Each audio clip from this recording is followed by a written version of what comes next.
ఓపీలో పేషెంట్స్కి kidney stones ఉన్నాయనగానే ఏం తినాలి ఏం తినకూడదు అని చాలా డౌట్స్ వస్తూ ఉంటాయి. అడుగుతుంటారు, డాక్టర్ పాలు తాగొచ్చా, పెరుగు మానేయాలా, టొమాటోస్ తినకూడదు కదా, ఆకుకూరలు తినకూడదు కదా అని. వాటన్నిటికీ ఆన్సర్స్ చూద్దాం. ఫస్ట్ వచ్చేసి పాలు పెరుగు.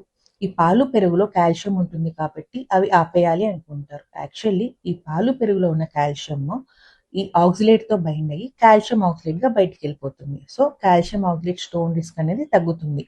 సో కిడ్నీ స్టోన్స్ ఉన్న పాలు పెరుగు తీసుకోవచ్చు. నెక్స్ట్ వచ్చేసి టొమాటో.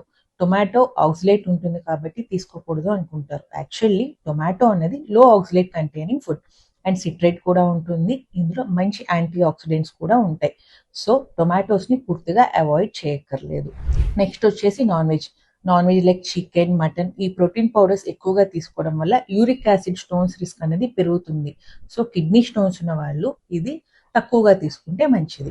నెక్స్ట్ వచ్చేసి ఆక్సిలేట్ ఎక్కువగా ఉండే పాలకూర, బీట్రూట్, చాక్లెట్స్, డ్రై ఫ్రూట్స్ వీటిని తక్కువగా తీసుకోవాలి. And last but not least, రోజు గనక మినిమం 3 లీటర్స్ ఆఫ్ వాటర్ తీసుకుంటే 80% of the stone recurrence rate ని మనం తగ్గించుకోవచ్చు. సో అర్థమైంది కదా. Stay aware and stay healthy. Thank you.